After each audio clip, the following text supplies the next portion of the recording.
Assalamualaikum warahmatullahi wabarakatuh. Alhamdulillahirrahmanirrahim. Pada kesempatan yang baik ini, mari kita belajar bersama-sama berkaitan tentang teknik menulis artikel ilmiah populer. Sebelum kita lebih jauh memahami isi dari pemaparan materi ini, silakan saudara mempersiapkan diri seperti menyiapkan alat tulis untuk mencatat berbagai hal yang dianggap penting. Nah, video ini akan memaparkan berkaitan dengan konsep artikel ilmiah populer dan perbedaannya dengan artikel ilmiah murni.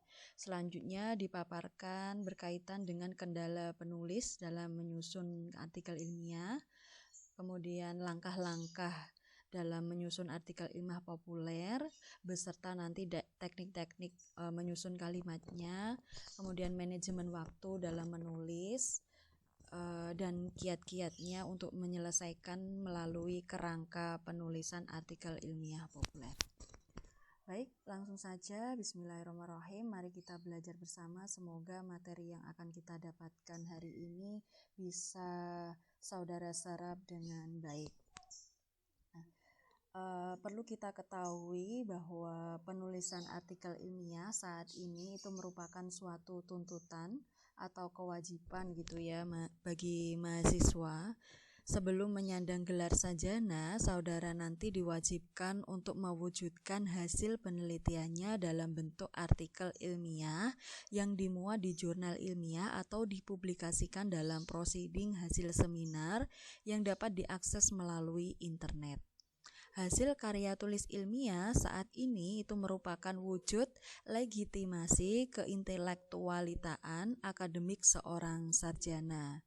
Namun, suatu kenyataan yang tidak dapat kita pungkiri adalah tidak sedikit mahasiswa, bahkan para dosen, yang mengalami kesulitan dalam menyelesaikan karya-karya tulis ilmiahnya.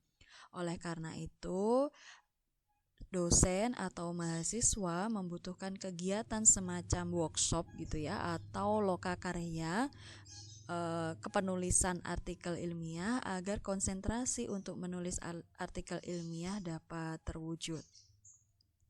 Berikut ini merupakan contoh gitu ya, yang ada di tampilan ini merupakan contoh jurnal riset dan konseptual berjudul Jurnal Brilian.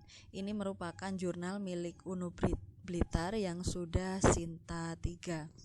Nah, jurnal ilmiah seperti ini itu diterbitkan secara berkala gitu ya. Artinya terbit secara teratur dalam interval waktu tertentu. Dapat bulanan, 2 bulanan, triwulan atau setengah tahunan. Sedangkan karya tulis yang dipublikasikan lewat jurnal tersebut itu disebut dengan artikel. Tuh. Ciri khas jurnal itu terletak pada kadar keilmiahan tulisan yang dimuat. Umumnya, jurnal ilmiah itu memuat lebih banyak artikel hasil penelitian dibandingkan artikel jenis lainnya. Meskipun artikel penelitian yang dimuat dalam jurnal tersebut bukan hanya penelitian lapangan, tetapi bisa pula sebagai penelitian kepustakaan. Dengan adanya ciri khas keilmiahan tersebut, maka jurnal mempunyai sasaran terbatas, yakni para ilmuwan, sejawat seprofesi, pemerintah, dan pihak lain dalam lingkup bidang kajian sejenis. Melalui penerbitan jurnal tersebut, maka diharapkan temuan-temuan baru hasil penelitian dapat dikomunikasikan ke pihak lain agar dapat memberi informasi pengetahuan hasil-hasil penelitian sebagai bahan referensi bagi penelitian yang sejenis. Dengan adanya jurnal ini, itu kita tidak akan terjadi duplikasi penelitian dan dapat terus mendukung perkembangan iptek, terlebih lagi sebagai bahan yang mendukung materi pembelajaran atau materi perkuliahan gitu ya. Baik, pada umumnya penulisan artikel ilmiah atau artikel itu dibedakan menjadi 2, yaitu penulisan ilmiah populer dan penulisan ilmiah murni. Karya ilmiah populer itu biasanya bisa dibaca di terbitan harian seperti koran atau tabloid dengan penyusunan sistematika yang tidak baku dan menggunakan bahasa yang lebih mudah dimengerti atau populer. Sedangkan karya ilmiah murni dapat dijumpai pada terbitan jurnal atau proceeding dengan susunan sistematika yang baku sesuai aturan yang diberlakukan di jurnal dan menggunakan bahasa baku atau bahkan bahasa sesuai ilmu tersebut. Karya ilmiah populer dan murni itu memiliki beberapa aspek perbedaan. Perbedaan karya ilmiah populer dan murni dapat dipahami melalui tabel berikut ini, gitu ya. Ada 8 aspek yang membedakan antara karya ilmiah murni dan karya ilmiah populer. Mari kita bahas bersama-sama ke 7 aspek tersebut. Ke 8 ya, 8 aspek tersebut. Aspek yang pertama yaitu bahasa. Dalam artikel ilmiah populer, penggunaan bahasanya lebih mudah dipahami oleh khalayak umum, yakni menggunakan bahasa populer. Penggunaan bahasa sehari-hari yang sudah dikenal masyarakat umum sering dijumpai dalam artikel populer. Sedangkan dalam artikel ilmiah murni selalu menekankan penggunaan bahasa Indonesia baku dengan kalimat atau kata-kata teknis keilmuan yang relevan. Nah, aspek kedua yaitu aktualitas tema. Tulisan atau artikel ilmiah populer itu sangat mementingkan tema atau topik yang sedang hangat terjadi atau aktual dan banyak dibicarakan oleh khalayak umum. Melalui pilihan tema yang aktual tersebut diharapkan dapat mengundang banyak kalangan agar mau membacanya. Oleh karena itu, seorang calon penulis artikel ilmiah populer harus pandai-pandai mencari tema apa saja yang sedang aktual. Aspek berikutnya yaitu sasaran. Sasaran artikel ilmiah populer adalah kalangan pembaca luas dari berbagai tingkatan sosial ekonomi. Tidak jarang dijumpai sasaran publikasi harian cetak pun juga berbeda antara satu harian cetak dengan harian cetak yang lain. Misalnya antara koran Suara Merdeka itu nampak memiliki pembaca dari kalangan sosial ekonomi menengah ke bawah, dibanding dengan Kompas itu ya yang memiliki pembaca dari kalangan menengah ke atas. Sedangkan artikel ilmiah murni yang sudah diterbitkan di jurnal terbatas pada kalangan tertentu sesuai bidang ilmu yang relevan dengan lembaga di mana jurnal tersebut bernaung. Aspek berikutnya yaitu tata tulis. Setiap artikel itu perlu menggunakan kode etik penulisan yang ketat, apalagi untuk artikel ilmiah murni. Dalam penulisan artikel ilmiah murni selalu mengikuti referensi yang ketat dan sumber kutipan perlu ditulis secara jelas di bagian kalimat yang dikutip. Misal nama dan tahun. Nah, dan pada bagian daftar pustaka harus dituliskan sumbernya secara jelas. Hal ini agak berbeda dengan artikel ilmiah populer yang tidak selalu menyantumkan tahun dan tanpa diikuti daftar pustaka. Aspek berikutnya yaitu proses kreatif. Dalam mewujudkan artikel ilmiah populer tidak perlu melalui penelitian, tetapi dapat melalui penulisan gagasan belaka yang didukung teori yang relevan.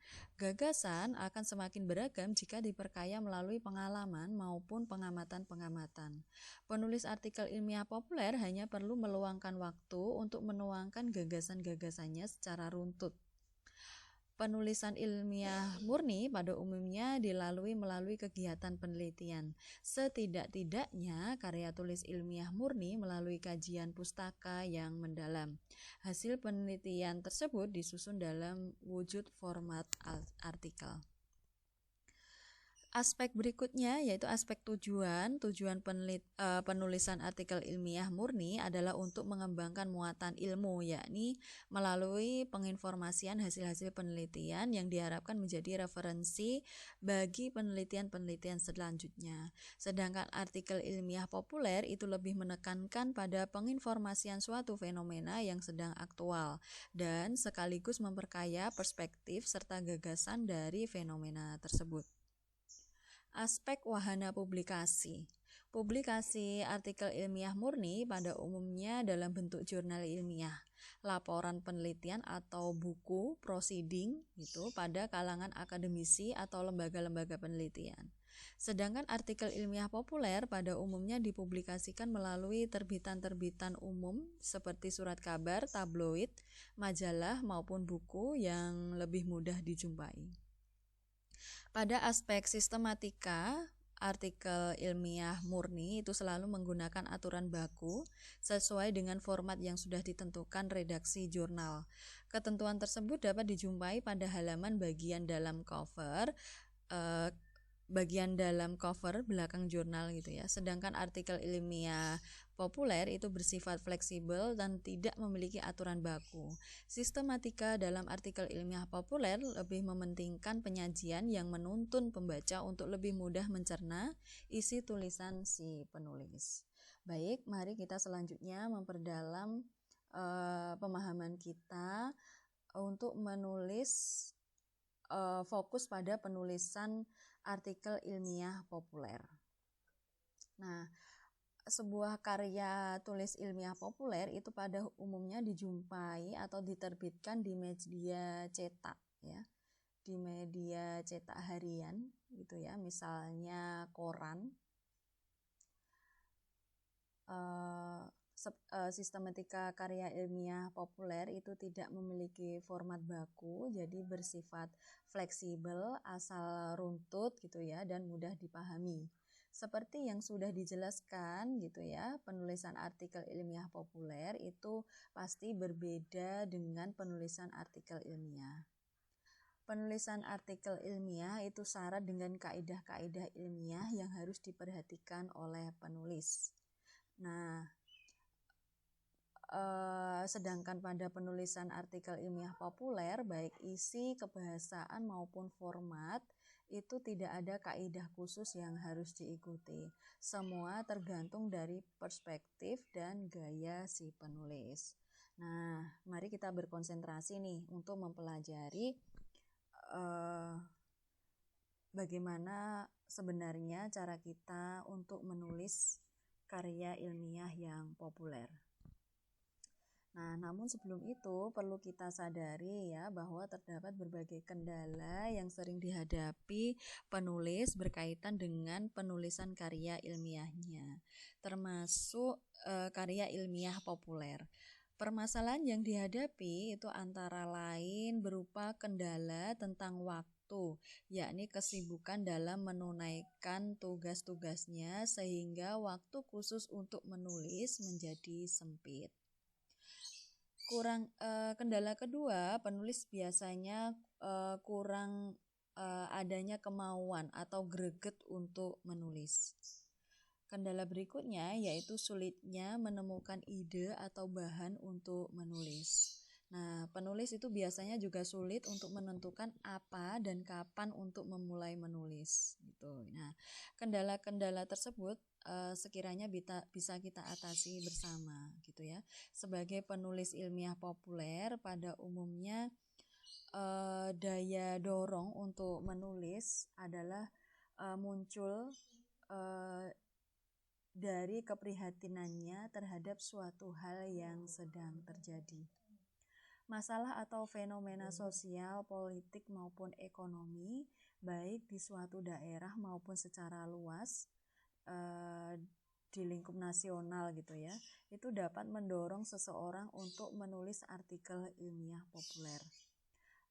Berbagai pikirannya untuk menanggapi dan mengatasi persoalan-persoalan yang sedang terjadi itu sangat berperan atau berpengaruh dalam mewujudkan artikel ilmiah populer tersebut. Agar penulisan karya ilmiah populernya dapat rampung sesuai dengan waktu yang ditentukan, hendaknya penulis itu mempunyai langkah-langkah penulisan yang sistematis. Nah, pada bagian berikut penulis menyajikan akan disajikan resep langkah-langkah yang perlu dilakukan dalam merampungkan penulisan artikel ilmiah populer. Nah, jarang ada seseorang penulis atau peneliti yang langsung dapat menuangkan seluruh gagasannya di atas kertas secara terperinci. Supaya dapat menuangkan gagasannya secara terperinci, seorang peneliti atau penulis itu perlu membuat atau memperhatikan beberapa hal, yaitu penetapan tema atau topik, perumusan tujuan penulisan, penyusunan suatu garis besar dari pokok-pokok tulisan atau kita sebut dengan outline, pengumpulan bahan-bahan, gitu, pengkajian sistematika outline yang telah disusun, pengembangan outline menjadi alinea-alinea yang berkesinambungan, dan pengkajian kembali hasil pengembangan. Nah, berikut ini akan kami paparkan satu persatu langkah-langkah penulisan artikel ilmiah agar saudara mudah gitu ya, agar memudahkan mahasiswa dapat menyusun artikel ilmiah populer. Langkah pertama yaitu penetapan tema atau topik. Perlu dipahami bahwa tema atau topik itu berbeda dengan judul tulisan. Tema atau topik menekankan mengenai hal apa yang akan ditulis, sedangkan judul itu terkait dengan isi keseluruhan dari suatu tulisan. Penulisan judul secara lengkap dapat dilakukan setelah isi tulisan sudah selesai ditulis. Tema atau topik yang akan ditulis perlu ditentukan terlebih dahulu agar apa yang akan ditulis lebih terfokus pada suatu hal. Dan gagasan penulis tidak menjadi tidak menentu gitu ya, tidak menentu tanpa arah yang jelas gitu. Penentuan tema atau topik tersebut dapat dimulai dari keinginan penulis untuk mengungkap suatu hal, untuk mengungkap suatu masalah yang dirasa aktual dan penting, atau berdasar atas informasi dan data yang cukup lengkap atau memadai yang telah dimiliki oleh penulis, atau atas hal lain yang dirasa dapat mendorong penulis untuk menulisnya. Dalam pemilihan topik akan dirasa tepat jika saudara nanti memilih hal-hal yang bersifat aktual. Karena satu ciri khas artikel ilmiah populer adalah topiknya bersifat aktual. Di lain pihak, bidang yang ditulis memang harus dikuasai oleh saudara nanti. Langkah kedua yaitu perumusan tujuan penulisan. Setelah saudara menentukan tema atau topik, maka saudara perlu merumuskan tujuan yang akan ditulis agar dapat memperjelas arah penulisan dan tulisan menjadi tersistematis. Namun untuk menulis artikel ilmiah apalagi bila hasil karya tulis tersebut akan diterbitkan di media cetak harian, maka rumusan tujuan penulisan perlu disusun secara implisit atau tersirat. Tetapi jelas bagi saudara nanti gitu. Rumusan tujuan penulisan itu hendaknya memang bersifat real yang dapat dicapai, bukan sesuatu yang terlalu ideal tetapi ternyata tidak dibahas di dalam penulisannya. Hal ini seringkali dilupakan oleh para penulis gitulah, yaitu antara tujuan dengan pembahasan dan bahkan dengan kesimpulannya itu tidak relevan. Tujuan penulisan pada karya ilmiah populer pada umumnya secara implisit dapat tergambarkan pada alinea-alinea awal pada tubuh karangan. Berikutnya yaitu penyusunan outline. Kerangka penulisan atau kita sebut dengan outline ini merupakan semacam rencana kerja yang dapat menjamin penyusunan kerangka yang diatur atau tersistematis uraiannya. Kerangka penulisan atau outline berbeda dengan format penulisan. Kerangka penulisan atau outline dapat dibuat dengan penyusunan konsep-konsep penting apa saja yang perlu dikembangkan sesuai format penulisan yang telah dibuat. Kerangka penulisan dibuat untuk mengarahkan penulisan dalam menyusun kalimat, menyusun alinea, maupun hal-hal yang perlu dilaporkan agar sesuai penekanan atau tujuan penelitian, sehingga tidak berbelit-belit. Adanya outline dapat membantu arah penulisan menjadi lebih sistematis, gitu ya.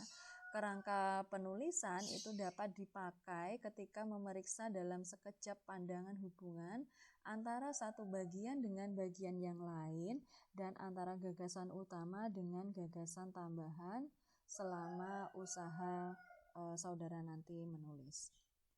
Tanpa adanya outline yang jelas, maka dapat terjadi pembahasan pokok-pokok tulisan tidak saling berurutan, tetapi meloncat-loncat.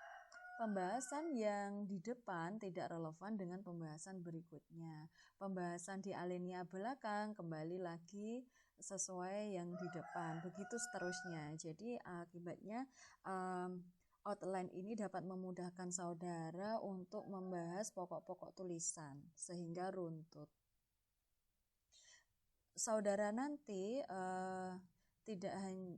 boleh tidak mengerjakan secara langsung penulisan artikelnya mulai dari awal hingga akhir menurut tata urut yang teratur. Hal itu disebabkan karena kesempatan untuk menganalisa bagian-bagian dari datanya atau informasi maupun gagasan yang dibutuhkan tidak selalu datang dalam urutan yang sama dengan kerangka karangan. Begitu pula hal ini dapat terjadi akibat kesempatan untuk berjumpa dengan para ahli yang memberi gagasan baru tidak dapat berjalan secara teratur. Maupun misal adanya hambatan belum lengkapnya informasi atau dukungan teori yang dibutuhkan. Dengan demikian dibutuhkan outline terlebih dahulu untuk melengkapi apa saja yang dibahas dalam artikel. Perlu kita ingat bahwa lebih mudah mengganti garis besar rencana tulisan daripada mengganti seluruh draft tulisan yang sudah jadi. Oleh karena itu, akan lebih efisien jika penulis membuat outline yang cukup baik. Baru kemudian diikuti dengan membuat draft penulisan yang lebih terperinci. Berkaitan dengan hal ini, yang perlu dipertanyakan adalah bagaimana cara menyusun kerangka penulisan tersebut, gitu ya. Penyusunan outline dapat dimulai dengan langkah-langkah sebagai berikut. 1. Berdasar tujuan dan topik yang sudah ditetapkan penulis, maka penulis menyusun informasi atau pesan apa saja yang penting untuk disampaikan melalui artikel. Seperti yang telah diuraikan sebelumnya, bahwa format penulisan untuk konsumsi jurnal ilmiah populer pada umumnya bersifat fleksibel, sehingga penulis memiliki fleksibilitas isi dan sistematika dalam menyusun outline tersebut.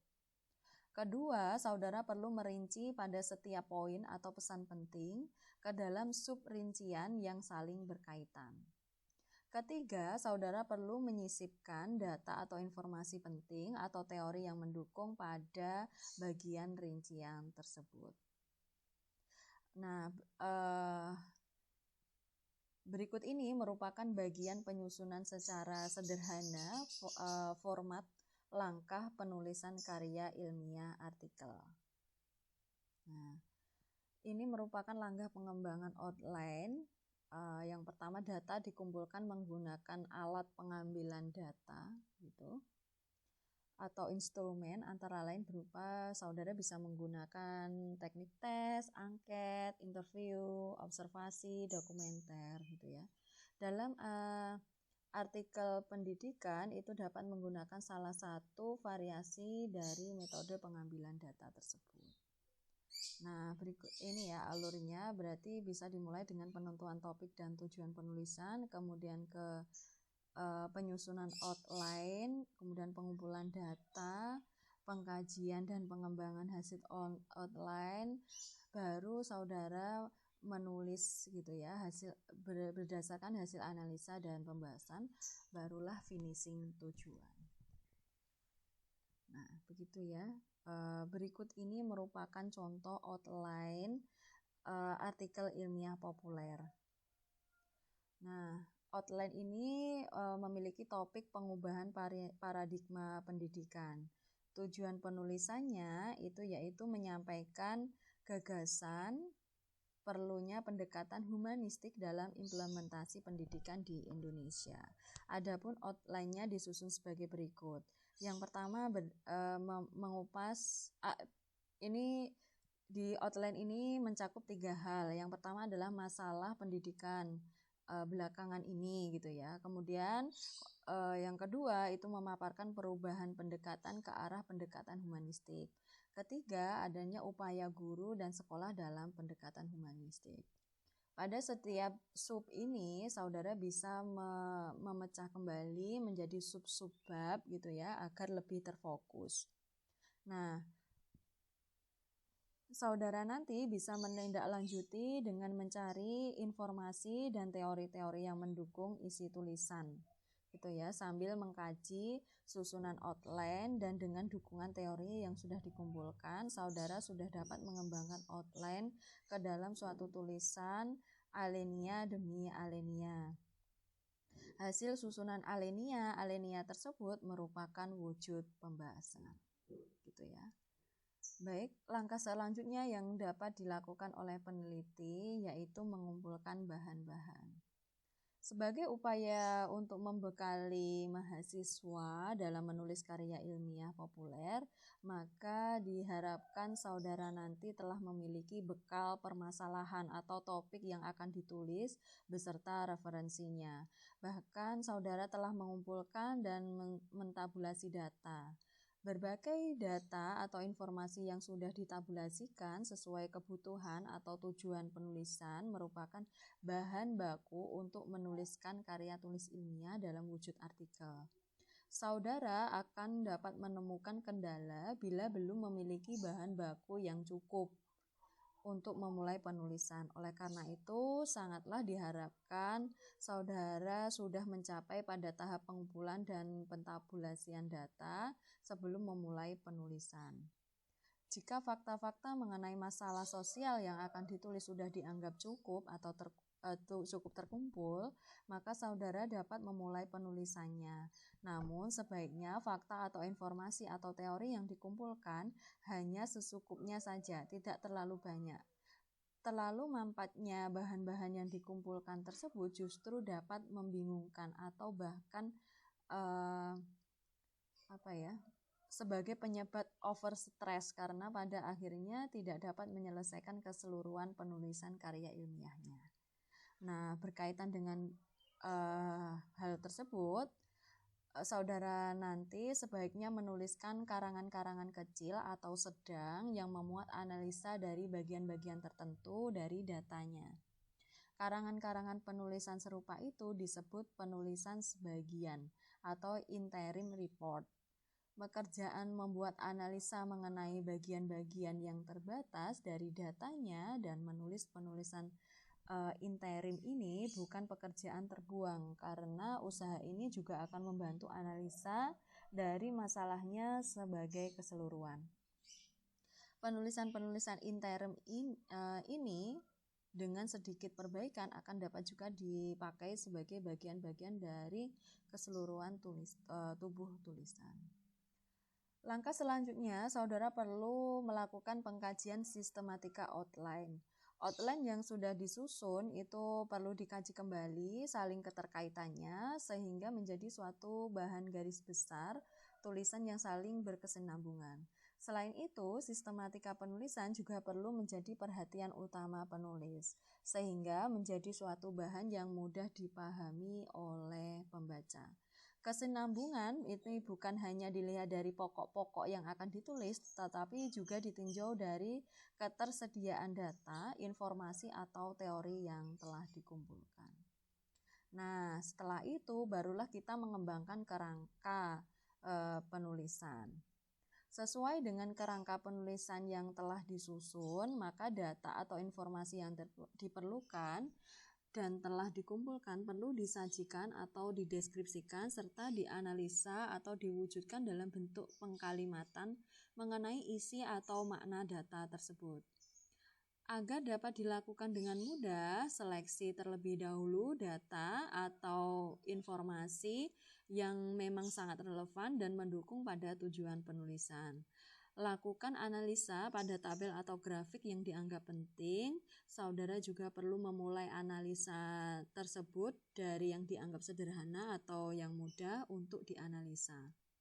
Komponen utama daripada suatu tabel terdiri dari nomor tabel, judul kolom-kolom, daripada tabel, judul-judul baris, daripada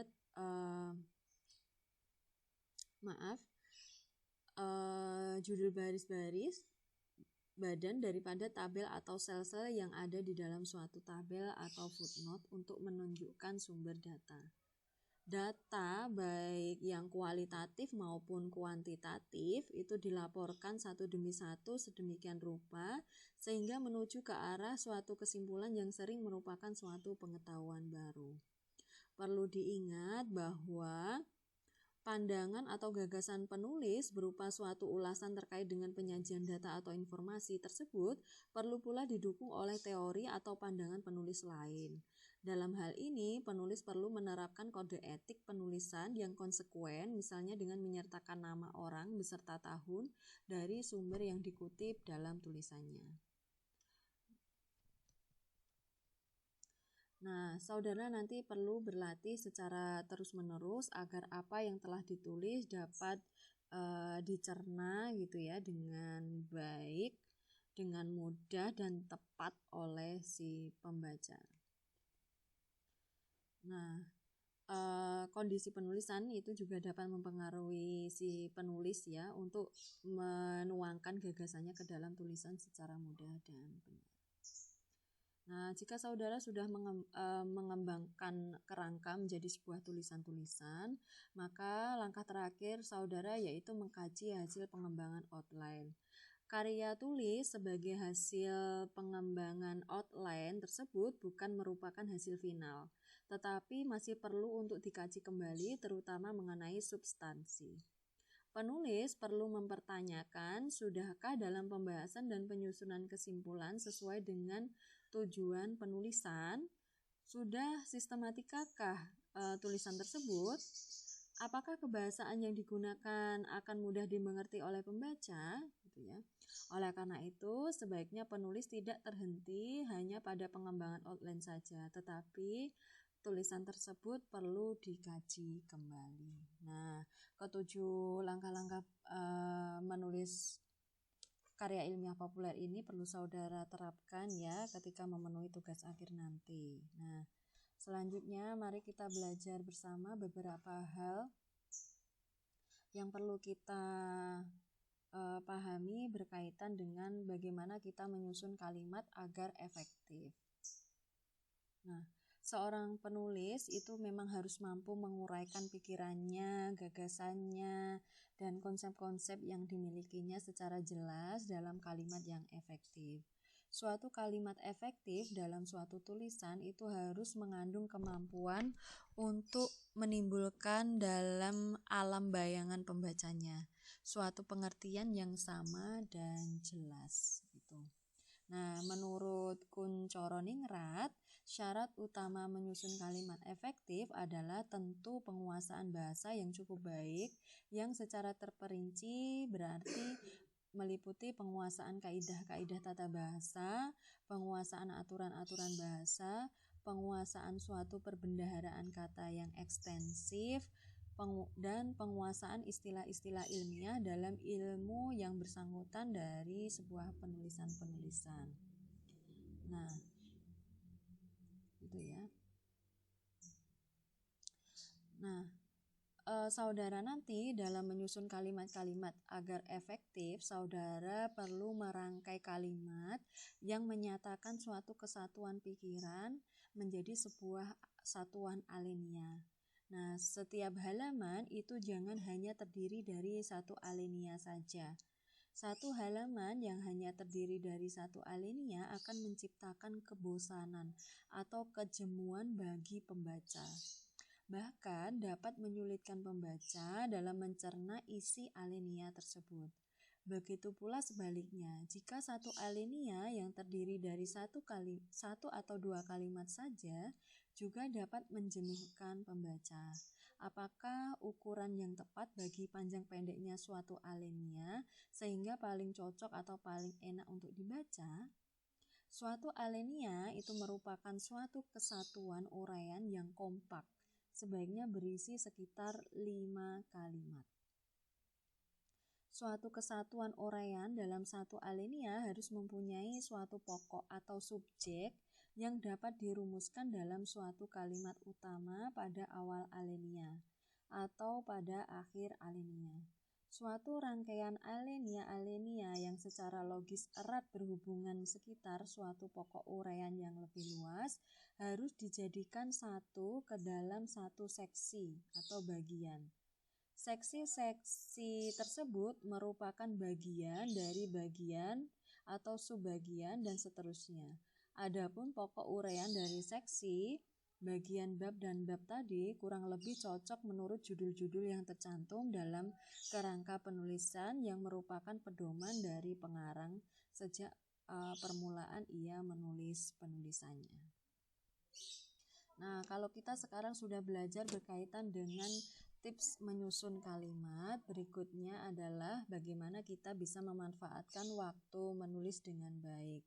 Seorang yang pekerjaannya terkait dengan bidang akademik tentu perlu menyadari bahwa pekerjaannya tersebut membutuhkan kemampuan dan penyediaan waktu untuk menulis. Bukan hanya mampu di bidang pengajaran belaka gitu ya. Kondisi ini yang sering diabaikan oleh para guru, dosen, profesional yang lain gitu ya di bidang akademik yang justru miskin dalam karya tulis. Salah satu penyebab masalah tersebut adalah akibat tidak disadarinya pentingnya kegiatan untuk menulis suatu karya ilmiah dan tidak menyusun jadwal khusus untuk kegiatan menulis.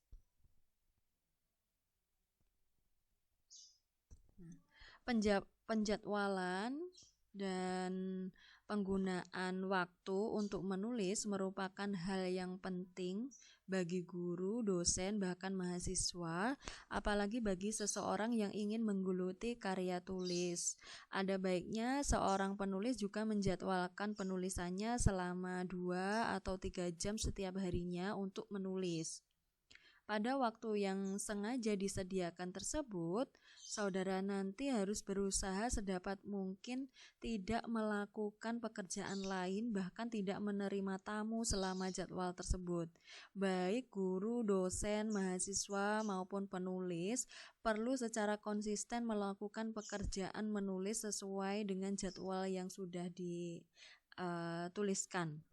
Selama di ruangan yang bersuasana kontemplatif, baik di rumah maupun di perpustakaan, ia sepenuhnya memusatkan perhatiannya kepada upaya penyelesaian tulisannya. Ada baiknya penulis selalu membawa notebook atau catatan kecil untuk mencatat hal yang dianggap penting. Bila si penulis mendapatkan suatu informasi penting dan relevan dengan topik tulisannya, ketika sedang melihat berita di televisi atau membaca koran atau buku atau sedang rapat, bahkan ketika ngobrol dengan teman, maka saudara perlu segera mencatatnya ke dalam notebook tersebut. Bagian-bagian dari hasil catatan tersebut dapat dimanfaatkan untuk pengembangan ulasan dari outline yang sudah saudara buat. Dengan demikian, outline tersebut telah berkembang menjadi alinea-alinea yang saling berkesinambungan. Nah, bagaimanapun juga kita tidak akan menjadi penulis yang baik gitu ya, bila tanpa disertai ketekunan untuk menjadi pembaca yang baik. Bekal informasi dari membaca dan berbagai pengalaman lainnya perlu dituangkan dalam karya tulis. Perlu disadari bahwa pada masa depan yang baik juga sebagai akibat dari hasil kreativitas kita pada hari ini dan hari sebelumnya.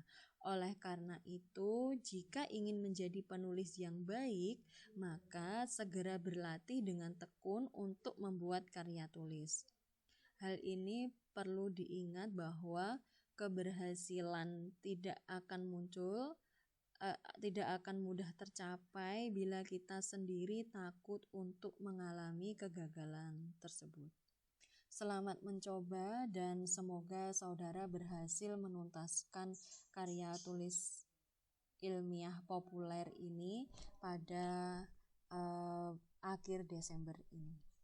Baik, terima kasih. Demikian pemaparan dari saya. Semoga langkah-langkah yang saya sampaikan ini bisa saudara terapkan untuk menyelesaikan penulisan artikel yang saat ini sedang saudara selesaikan.